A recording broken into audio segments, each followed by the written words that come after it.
start. Thank you, Anatoly.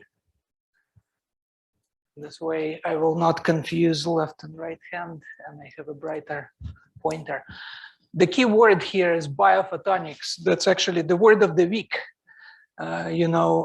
This week we have an ongoing International Biophotonics Conference. Tomorrow is Hans Schussler's Biomedicine Symposium at Cook's Branch.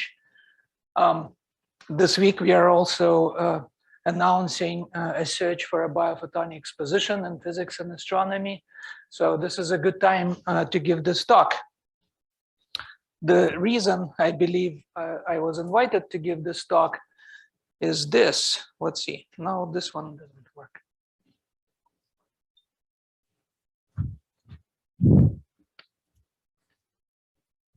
Okay.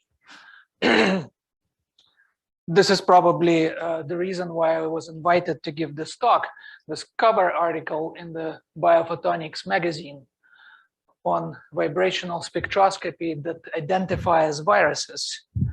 That was an article from our collaboration.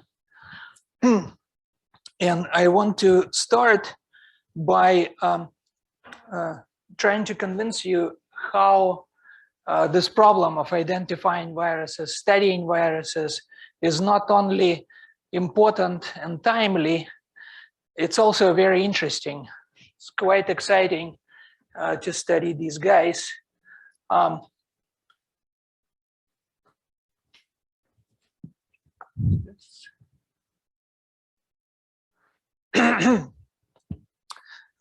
The very recent study coming out of Oxford talks about this formula. Well, they don't write this formula, but they talk about this.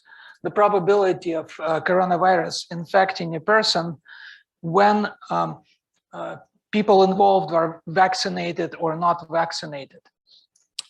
To make this story short, turns out a vaccinated person who has a breakthrough infection has approximately the same viral load that an unvaccinated person does.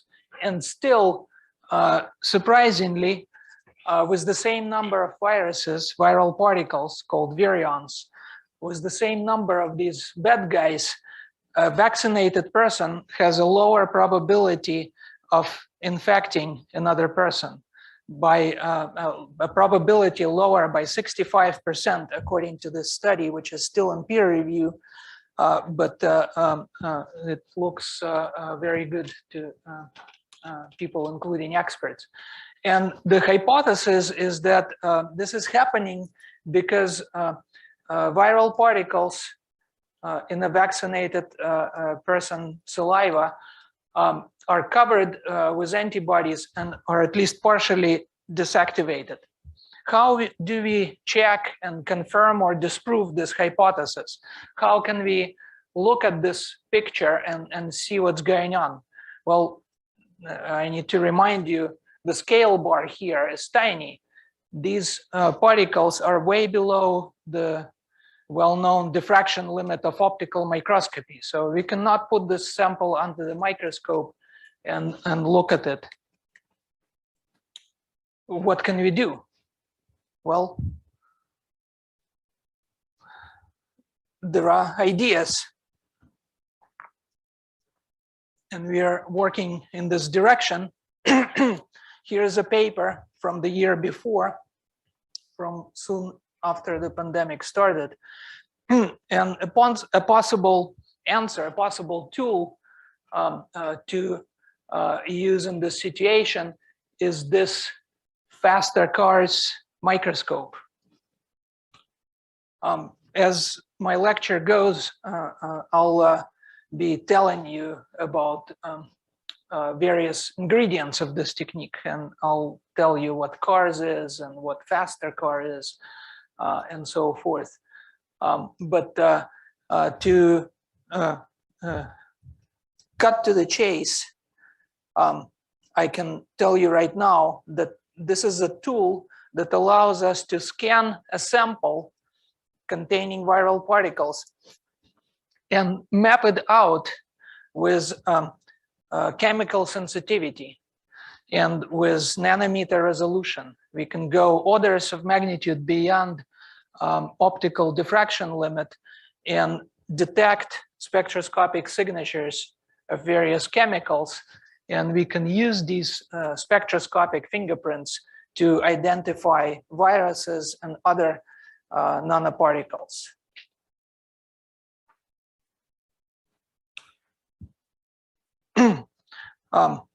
I don't want to postpone the most important part of my talk till the very end. So I want to go ahead and acknowledge my co-workers right now. And first of all, the co-authors of this Biophotonics article, IQAC Director Marlon Scully, Volker Deckard from Jena, Germany, and Zhenhuan Yi, an assistant research professor at IQAC. And many others are participating in this work, including people from electrical and aerospace engineering, medicine, College of Medicine, people interested in biology from various viewpoints coming from different directions across campus and from around the world, including some recent graduates who contributed to this work: Yuji Shen, Maria Shutova, Zhehe, postdocs, Ben Stricker, Sasha Sinyukov, Nara, and current students who are working on these projects right now. Please, I know most of you are here in the audience. I will not try to read all of your names, but we appreciate what you are doing. This is exciting work. So, how do we do this? How do we get a picture of viruses and antibodies with nanometer resolution, way beyond diffraction limit, and with color? Because look, we cannot use optics to achieve this resolution in a straightforward way, but we can use electrons. We can use electron microscopy. These pictures are obtained using cryo-electron microscopy, cryo-EM. And they give remarkable resolution. They allow us to see and measure the sizes of these viruses, viral particles. They even let us see the spike proteins sticking out of the surface of these SARS-CoV-2 virions. Here are the spike proteins that are responsible for binding to human cells. But these are black and white pictures. We cannot easily see what chemicals are involved here unless we do further work. So how do we add color, chemical information, spectroscopic fingerprint information to those black and white pictures? Our answer is Raman spectroscopy. Raman spectroscopy has come out as a remarkable tool for biophotonics. And the way it works is by identifying vibrational fingerprints of molecules. Here's a ball and sticks model for a random molecule. Just like any balls on springs, these balls can vibrate. And the frequencies of these vibrations are determined by masses and spring constants involved. And so they're very molecule specific. And each molecule will have many, many modes at different vibrational frequencies. And if only we are able to detect the spectrum of these molecular vibrations, we'll be able to identify the molecules. This is done through an effect that is known as Raman. Here is what happens as a photon of light interacts with a molecule. With a certain probability, it can scatter off of this molecule and the resultant photon becomes frequency shifted. And at the same time, the molecule gains vibrational energy, starts vibrating, goes to the excited vibrational state. This effect was theoretically predicted by, you might guess, Raman, right? It's called the Raman effect. This guy doesn't look like his name is Raman. This is Adolf Smekel. He theoretically predicted the Raman effect 5 years before the effect was experimentally discovered. This is what we know as Stigler's law of eponymy. Stigler's law of eponymy says that no natural phenomenon is named after its original discoverer. And the Raman effect is no exception to this law. Okay, let's put Smekel to the side here, and let's look what happened 5 years later. I guess in 2 years, we'll be able to celebrate 100 years of Smekel's prediction of the Raman effect. But if you want to celebrate the actual experimental discovery, we'll have to wait another 5 years. These two guys discovered the effect in February of 1928, Landsberg and Mandelstam, and they called it combinational scattering of light, which is a natural name to call the effect because after all, as a result of scattering, we get a combination of light and a molecular vibration. But yeah, the effect was not named after them. The effect was named after Dr. Raman.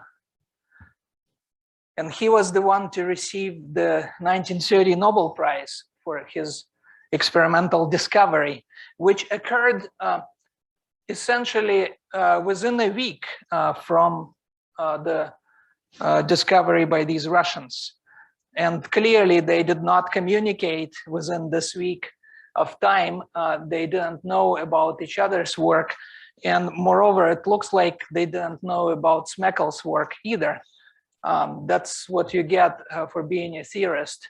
Your work gets overlooked for a long, long time until someone discovers the effect and gets it named after them. The mistake these guys made is that they waited forever to publish their work. They made presentations, went to conferences, talked about the effect, but it took a while for them to publish a paper. And Raman literally ran to the post office to mail his paper to Nature.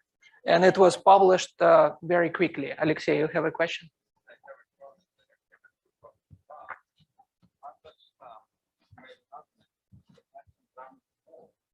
Yeah, exactly.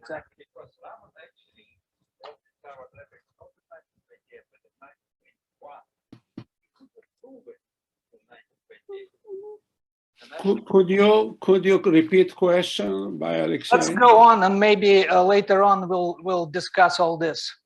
Okay. So students in the audience, don't wait forever to submit your papers.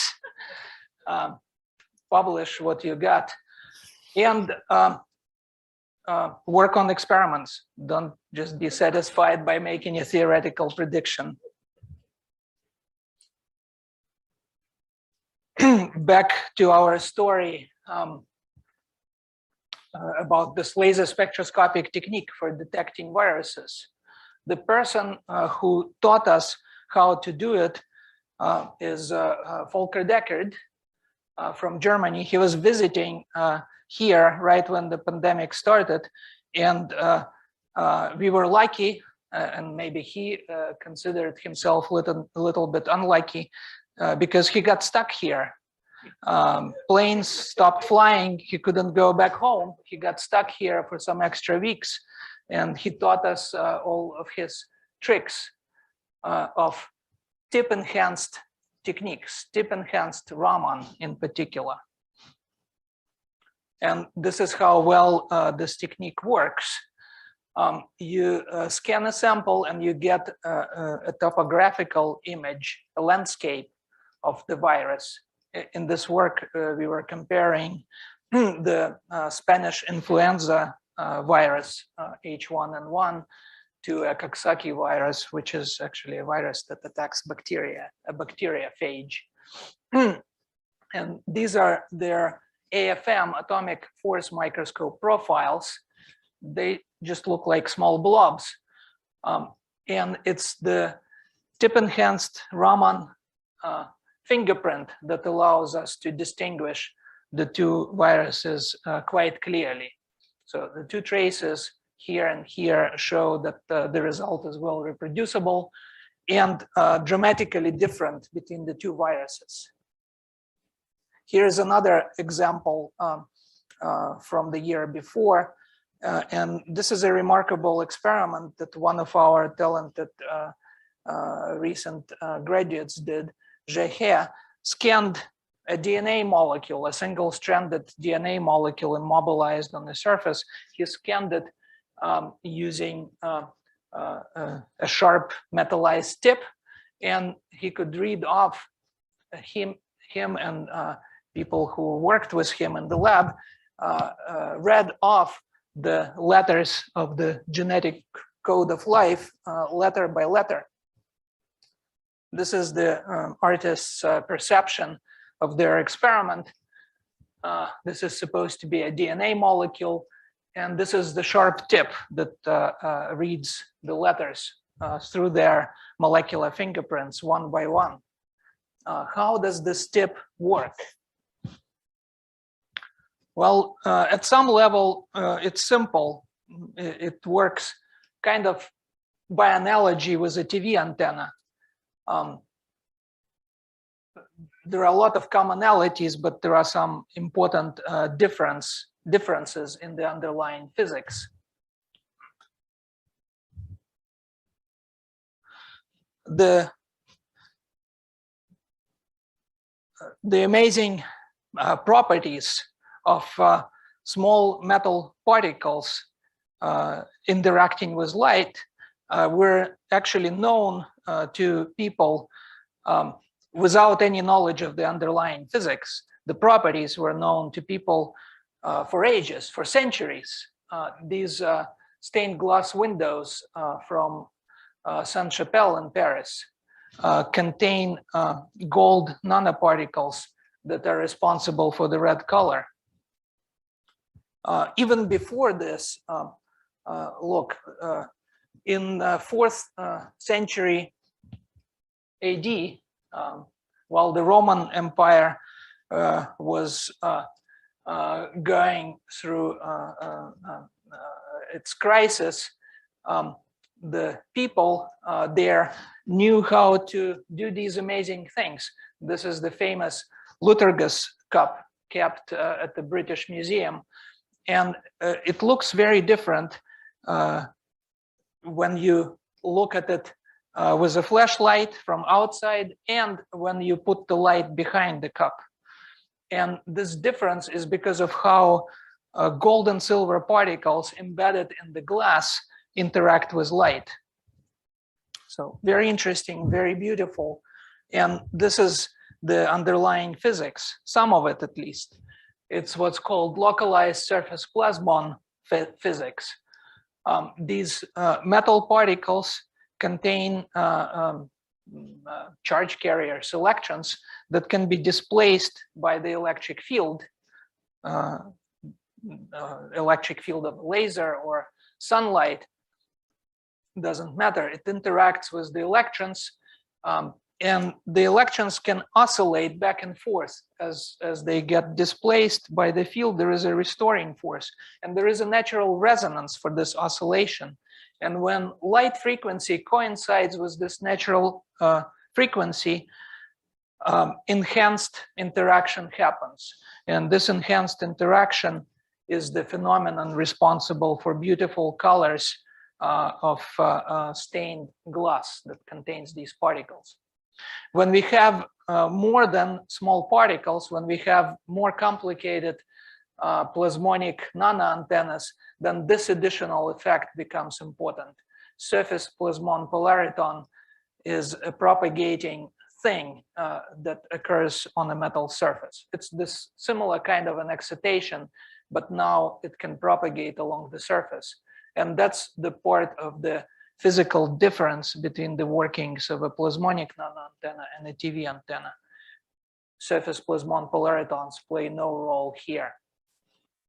So this is the summary, my summary of three mechanisms responsible for the workings of metallized tips that we use in tip-enhanced spectroscopy and nanoplasmonic antennas in general. The first factor is the simple resonance factor.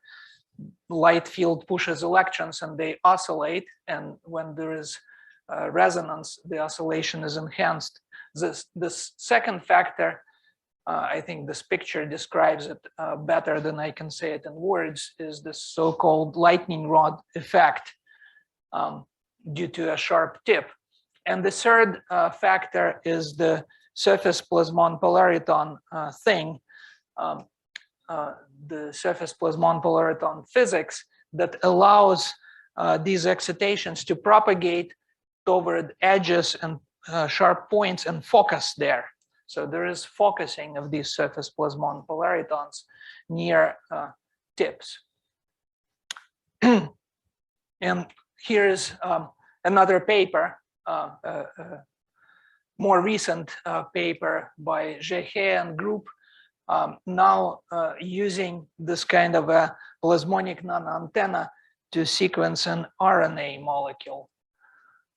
A similar experiment, I just want to show it as an example that the work continues. And I want to point out another very important and very interesting thing. Look, sometimes people are tempted to say that, okay, we can take a beam of light and focus it with a lens. That's limited by diffraction.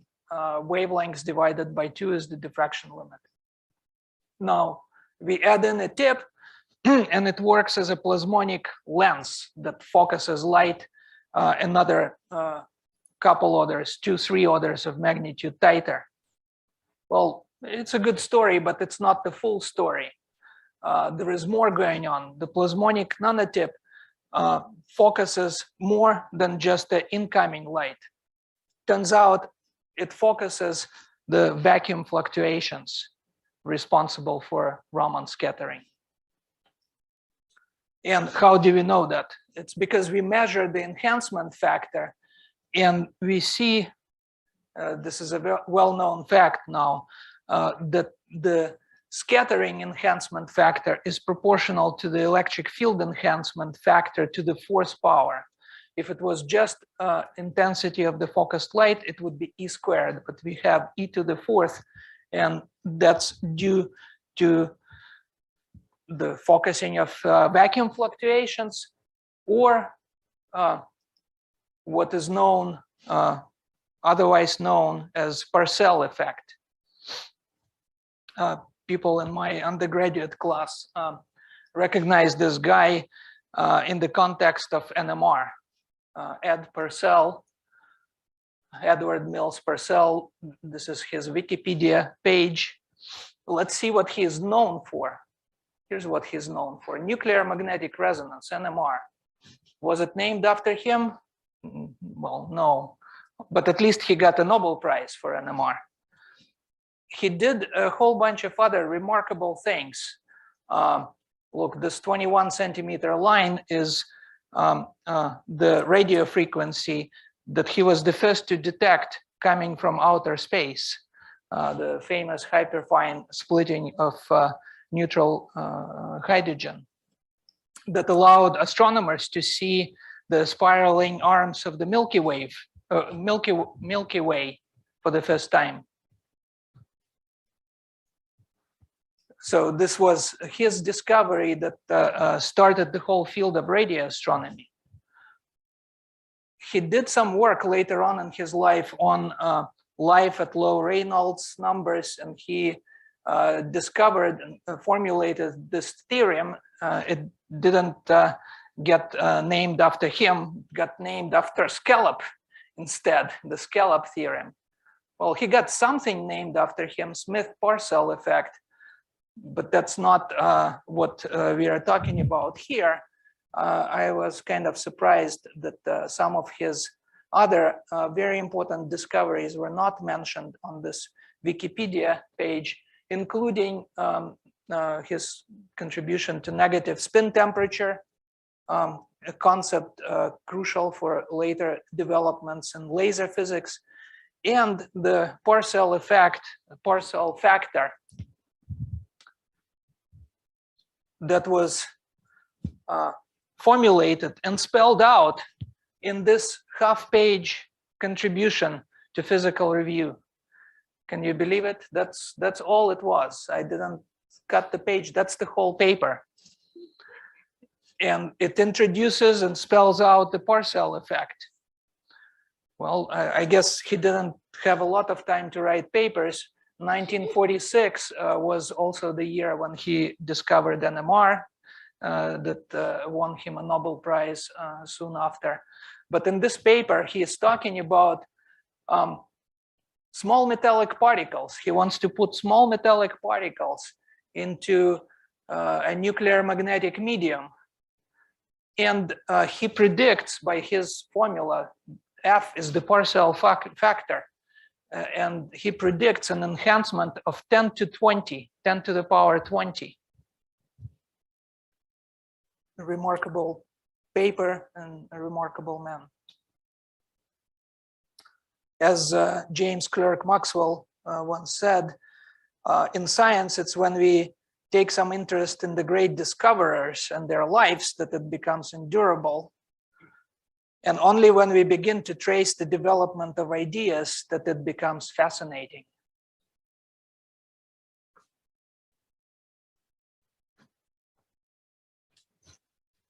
Okay, I think I'm doing well on time, and I want to take a short break here from speaking, and I want to show you a movie. I like it a lot. Some of you have seen it already. It has to do with a potential approach of, for using these plasmonic nano-antennas and threading molecules such as DNA molecule through the plasmonic hotspot. Otherwise, how would we do it if not by using the natural machinery of life, such as the machinery responsible for DNA replication? During DNA replication, both strands of the double helix act as templates for the formation of new DNA molecules. Copying occurs at a localized region called the replication fork, which is a Y-shaped structure where new DNA strands are synthesized by a multi-enzyme complex. Here, the DNA to be copied enters the complex from the left. One new strand is leaving at the top of frame, and the other new strand is leaving at the bottom. The first step in DNA replication is the separation of the two strands by an enzyme called helicase. This spins the incoming DNA to unravel it at 10,000 RPM in the case of bacterial systems.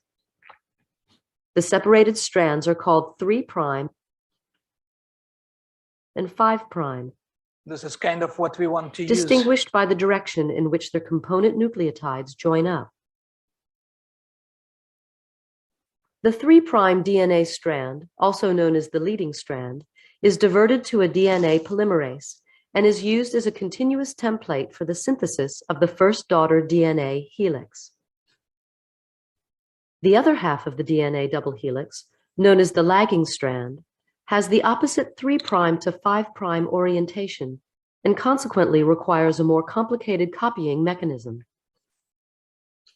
As it emerges from the helicase, the lagging strand is organized into sections called Okazaki fragments. These are then presented to a second DNA polymerase enzyme in the preferred 5' to 3' orientation. These sections are then effectively synthesized backwards. When the copying is complete, the finished section is released and the next loop is drawn back for replication. Intricate as this mechanism appears, numerous components have been deliberately left out to avoid complete confusion. The exposed strands of single DNA are covered by protective binding proteins, and in some systems, multiple Okazaki fragments may be present. The molecular reality is very different from the iconic image of the double helix neatly separating into 2 DNA copies, as so often depicted. So these are the kinds of molecular machines, nanorobots that we want to employ to help us manipulate DNA and thread it through our plasmonic nano-antennas. Let me continue and talk about another ingredient in our work. CARS, coherent anti-Stokes Raman scattering, has something to do with the addition of molecular coherence to the story you have heard from me so far. So here's Volker Deckard's virus scanning plasmonic tip. And what we want to do is, instead of just using a CW relatively low power laser to produce spontaneous Raman scattering, we want to drive the molecules of the sample here coherently with a sequence of shaped pulses, preparing molecular coherence. What is molecular coherence? We talked about the Raman effect and how the molecule can make a transition from the ground vibrational state to the excited vibrational state. These are the quantum mechanical pictures. Turns out we can put a molecule into a superposition of these two states. The molecule doesn't have to be in one or the other. It can be in a superposition with a plus sign or a minus sign. And moreover, the sign is time dependent. The phase is time dependent because the two eigenfunctions have different energies. And this is a result of what happens when a molecule finds itself in a superposition state of ground and excited vibrational states. But that's not what we call molecular coherence just yet.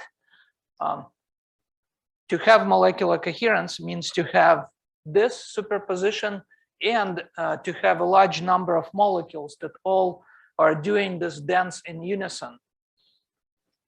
This ensemble of molecules corresponds to what we call molecular coherence, when they all vibrate in unison. And when they do, remarkable things happen. We get, for example, the Raman scattering enhanced by orders of magnitude. This is a formula that we oftentimes call Scully formula. He was the one to derive it, and it appeared in this paper. The slide explains the workings behind this formula. Coherent addition of elementary signal vectors is different from a random walk type of an incoherent addition. And as a result, the total electric field goes proportional to the number of molecules to the first power here and to the 1/2 power here. And when we square these electric fields to obtain intensities, we recover the n² dependence for the coherent process, n for incoherent, and their ratio is proportional to the total number of molecules involved. The factor over here in the numerator of the formula is called coherence. That's the off-diagonal density matrix element, rho BC, and we can make it substantially large. And when it is, we can get a huge enhancement for Raman scattering due to coherence. we have done an experiment demonstrating this enhancement factor. And we compared coherent and an incoherent Raman processes side by side in a well-controlled experiment. The experiments were identical except for the preparation of coherence in one case and no coherence in the other case. And the magnitude of coherence was pretty modest, 1,000 times smaller than its maximal possible value of 1/2. And still, this modest coherence gave us the overall enhancement factor of, 27 million. And it's this coherence that allowed us to read off vibrational fingerprints of spores, bacterial spores, in a technique called coherent anti-Stokes Raman scattering of fast flavor. Fast cars is a special type of cars that utilizes shaped pulses, femtosecond adaptive spectroscopic technique for cars, utilizes shaped femtosecond laser pulses to make cars work even better and to suppress the non-resonant background and so forth. We have demonstrated that we can combine the nanoplasmonic antenna enhancement with the coherence enhancement and produce what other people have cited as astonishing sensitivity in this kind of a detection process.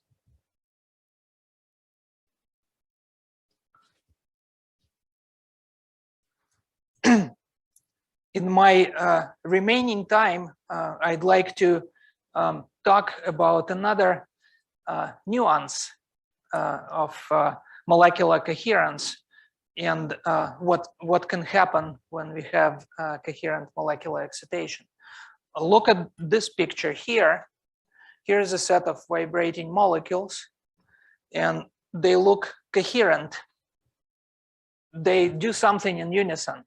Maybe you need to stare at this picture for a while to understand what's going on in terms of the synchronization among these vibrations. And here's another example. This motion also looks coherent, but different from the previous one. So let's look again. Here's the first one. And turns out that's the type of molecular coherence you produce using Raman excitation, using a pair of fields that address a vibrational frequency with their corresponding frequency difference. These are depicting diatomic molecules with different nuclei, for example, CO or OH, something where the two atoms are different. And as you can see in the picture, the relative orientations of different molecules in the ensemble are semi-random. And what's happening as a result of Raman excitation is that all of these molecules, regardless of their orientation, they all stretch and compress in unison. This is what each molecule does. Look at this one and this one. They stretch and compress in unison. This is different from what happens when we drive a similar molecular ensemble with a direct electric field drive, what we refer to as infrared excitation. This is a different type of molecular coherence.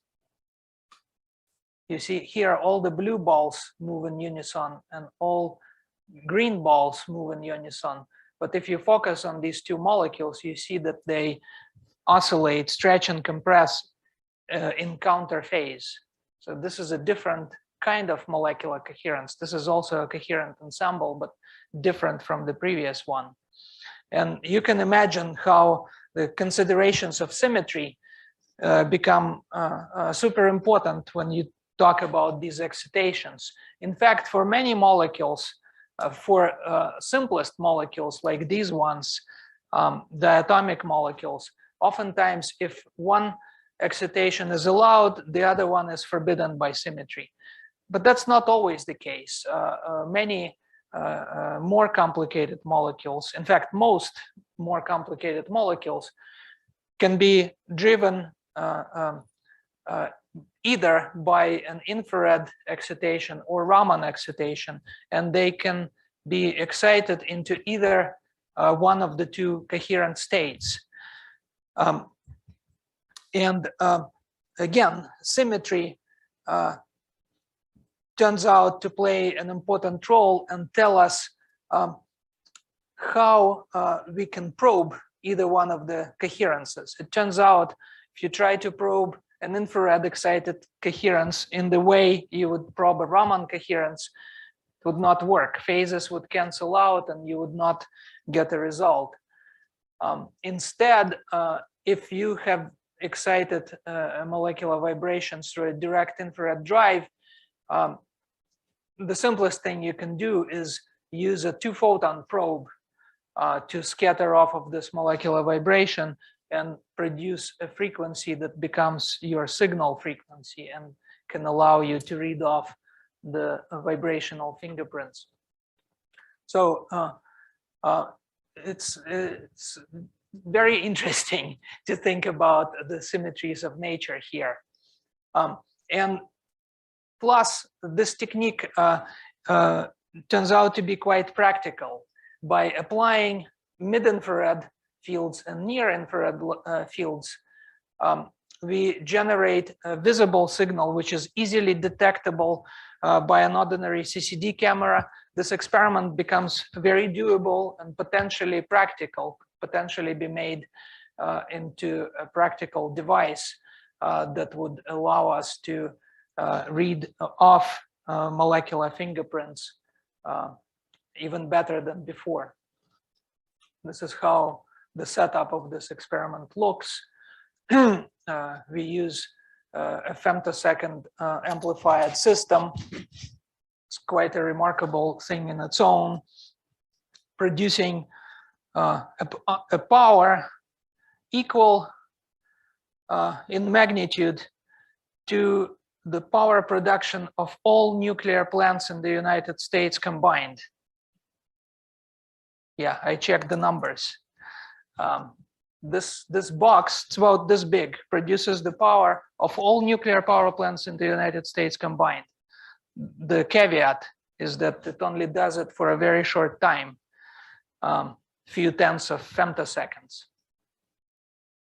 And that's it. We split the beam at the output of this laser, manipulated, frequency converted, and use a detection scheme to get a spectrum from which we can extract molecular fingerprints. And we are building this experiment into a wide field microscope that will allow us to make real-time movies at video rate, take images at video rate, and look at organisms under a microscope with chemical fingerprint information, time resolved at the video frequency. This experiment also made the cover of one of the journals. Alma thinks I'm bragging too much. But let me, for a change, brag about other people's work. And come to a conclusion of my presentation here today by giving you a flavor of what may potentially come next, what kind of interesting physics that will allow us to do these measurements even better. We are dreaming of using entangled light, and you can see all the co-authors of this work here. Most of them are here in the audience. We are thinking of how quantum mechanical entanglement can be used to enhance Raman scattering even further. Entangled photons will possess this simultaneous correlation in frequency and anti-correlation in time or space. And it turns out, according to the calculation in this paper led by Anatoly Svidzinski, I think, yeah, he's still here. The calculations show that indeed, with this type of an entangled state, there is a Raman enhancement of a Raman excitation. And here's figure 5 from Anatoly's paper. And see, it has Minkowski space. And we are, of course, fortunate to have Bill Unruh here with us. Here's him here in my spot doing a presentation last week. And our hope is that we can use the intuition from relativity, from Bill's and Anatoly's and others' work on relativity. We can use this intuition to understand how the Raman excitation can be further enhanced through entanglement. This is another famous person, Luis Davidovich. I think he is somewhere here too. Yeah, he was here last week and he is back again. A little bit out of focus.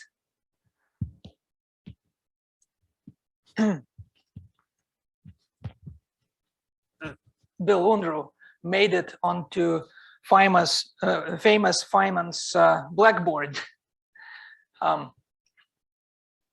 This is Feynman. I don't know if he is laughing here or crying. Poor Feynman. All he wanted was to learn and understand Unruh radiation, or rather, it was acceleration temperature. That's something closely related to Unruh radiation. Here's Feynman's blackboard at the time of his death, saying to learn acceleration temperature. Well, Feynman didn't live long enough to learn and understand Unruh radiation. Maybe us here, we can be fortunate to gain insights from this kind of intricate physics to enhance our practical devices. I think I'll go ahead and conclude here, and I'll thank the group, the larger IQSC, and I thank you for your attention.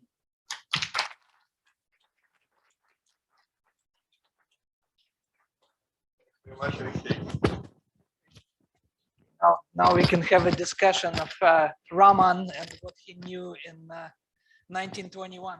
And by the way, if you guys on Zoom have a question, just either unmute yourself or maybe print it in a chat, and then we will try to monitor. Right?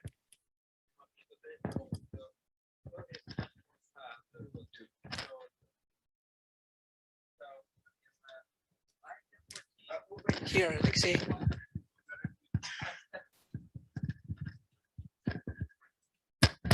I'm saying that story is actually very sad. So in 1914, Mandelstam had a theory of brilliant scattering. That was exactly the theory he used later on, adopted it to explain his discovery in 1928. He had everything in his hands to explain Raman effect back in 1914. Raman first discovered his scattering in 1921, published it, didn't understood what it is, stopped it, come back to this in 1922, published 20 papers before 1928, where he finally could explain what he saw. He published 20 experimental observations. He never talked with Mandelstam. He never talked with Smeckel. Mandelstam never talked with Raman. he knew about Raman work. He mentioned it in his paper. They never talked. So guys, when you go in a conference, if you're doing experiment, talk with theoreticians. That's helpful. If you're doing theory, talk with experimentalists. These guys could done it much earlier if they would just talk to each other. Okay, thank you, Alexei. I don't think I need to respond. But other questions?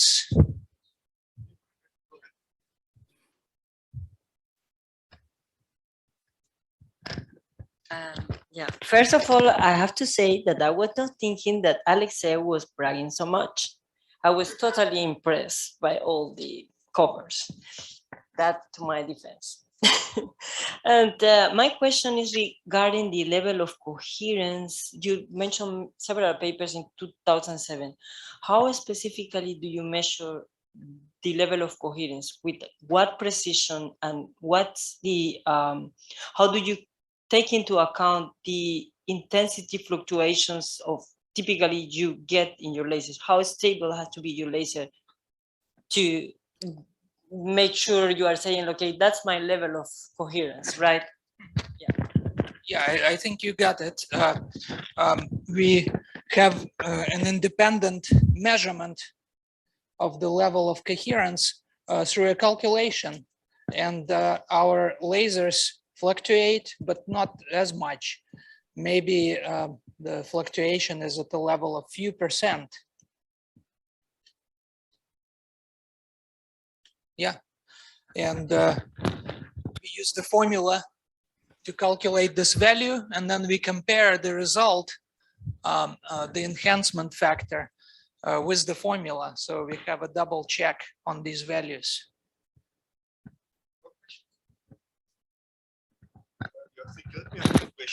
I noticed yes, that all your level diagrams are ending on a virtual level. Would it be beneficial to use, excited electronic states in any case, or? Yeah. Yeah, here, for example, Alexei is referring to these dashed lines here. These are often called virtual levels. And yes, indeed, if you tune these lasers close to real atomic or molecular transition, you can enhance the process. This is called resonance enhancement, resonance enhanced Raman scattering. It works, but there are downsides to it too. You tend to ionize the molecule, produce fluorescence, and essentially damage. You tend to damage the sample, and that turns out to be the limiting factor that stops you. In fact, when we started our work on cars about 18 years ago, our theoretical friends were telling us what we need to do is tune close to those resonances, and then everything will work much better. In the end, it turned out we needed to do just the opposite. Experimentally, this technique worked best when we tuned our lasers to infrared instead of ultraviolet. And this way we could put in much more power while still avoiding optical damage. So you say, not always listen to your theory.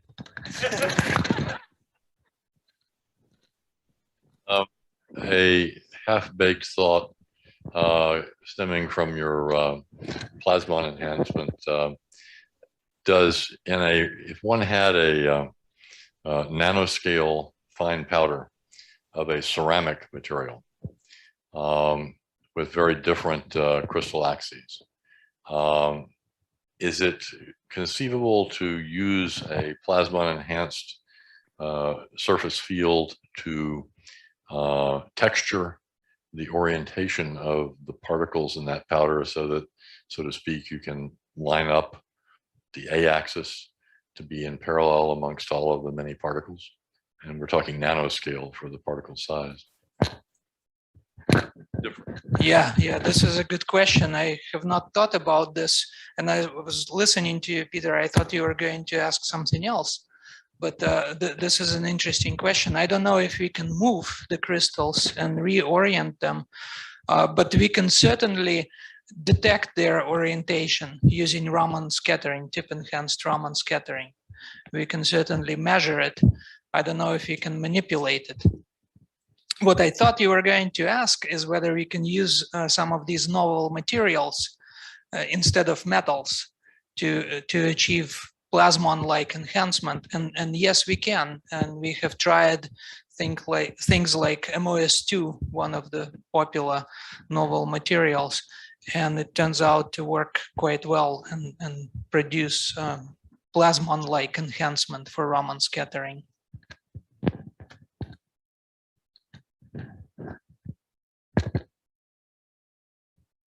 Well, thank you so much. I'm glad I finished a little bit early so that we could have this discussion before everyone feels edgy and needs to leave.